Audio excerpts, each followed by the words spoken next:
اعوذ باللہ من الشیطان الرجیم بسم اللہ الرحمن الرحیم آسان عربی گرامر اسماء و صفات کا اسم الاعلیٰ حصہ سوم سے ہم پڑھ رہے ہیں اور آج ہم دیکھیں گے سبق نمبر 58.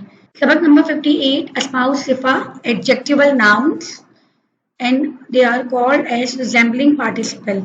اسم کی بنیادی صورتیں ہم پڑھ چکے ہیں. اسماء مشتقات پڑھ رہے ہیں. اسم الفاعل ہم نے پڑھا ہے. اسم الفاعل بغیر زمانے کے تعین کے کسی کام کے کرنے کا مفہوم دینے والا اسم. کرنے والا کام کے کرنے والے کو ہم اسم الفاعل کہتے ہیں لیکن اس میں زمانہ نہ ہو.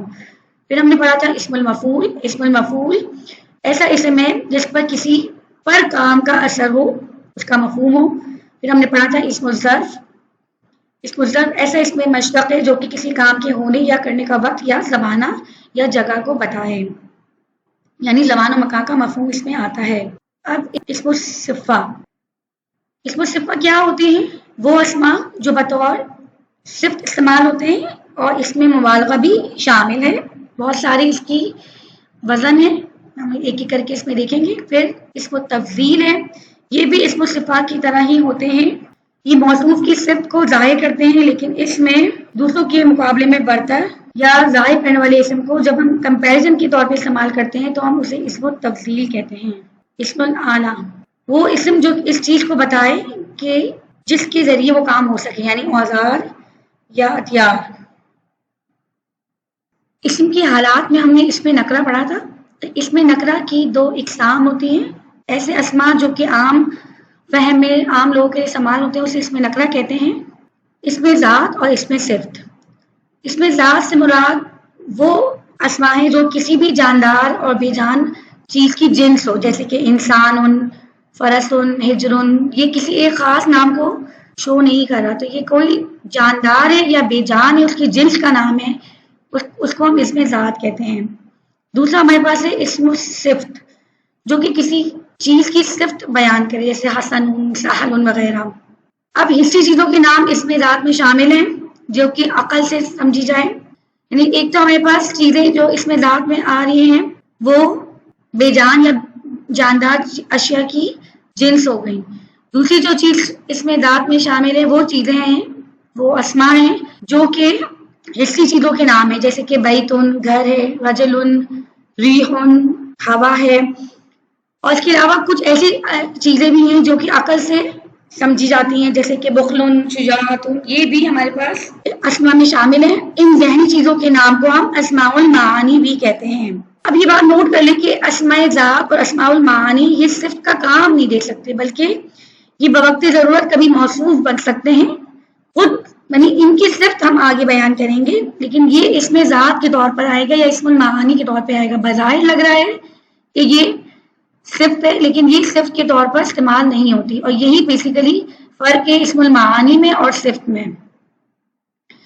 تو اسم المعانی اگر ہم اسم کی دیکھیں اقسام تو مصدر ہے ہمارے پاس, جیسے کہ کنجوس ہونا, اس کا اسم المعانی ہے کنجوسی, لیکن کنجوسی صفت کے طور پر استعمال نہیں ہوگی, ہم صفت الگ سے ہمیں کنجوس بنانی پڑے گی.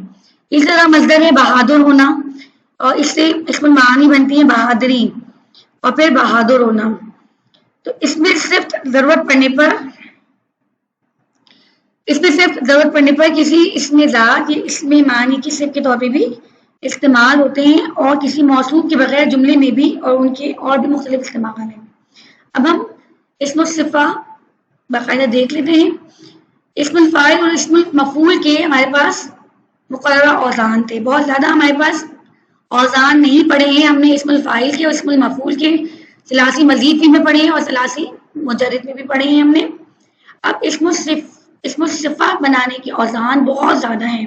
یہ کچھ ہمارے پاس مثالیں ہیں جس پہ اسم الصفہ بنائے جا سکتے ہیں اوزان کی. فعل, فعل, فعل. اس میں فا پہ زبر ہے, فا پہ زیر ہے, فا پہ پیش ہے. اس میں صعب, سہل, عذب, ملح, صلب, حلب, مر. پھر فعل, عین پہ ساکن کی بجائے زبر آ گیا, پھر عین پہ زیر آ گیا, پھر عین پر زبر کے ساتھ الف لگا دیا گیا. فعل, فعیل, فعال, شداد بنا. فعیل پہ فریح بنا, خصم بنا. فعل پہ حسن بنا, بطل بنا. پھر فعال, شجاع. فعلان, کسلان, غضبان. فعیل, کبیر, صغیر, رحیم.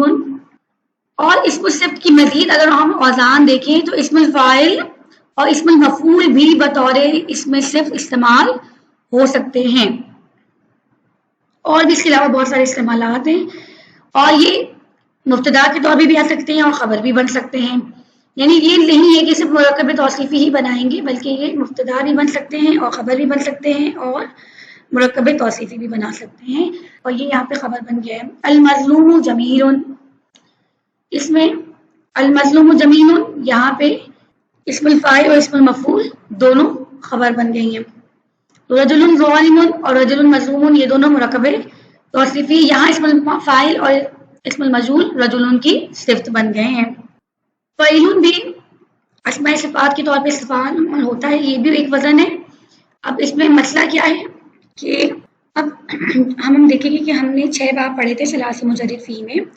اب فعیل کے وزن کی جو اسماء ہیں وہ عام طور پر ثلاثی مجرد کے افعال لازم سے آتی ہے، عام طور پر متعدی سے نہیں آتی یا کم استعمال ہوتی ہے.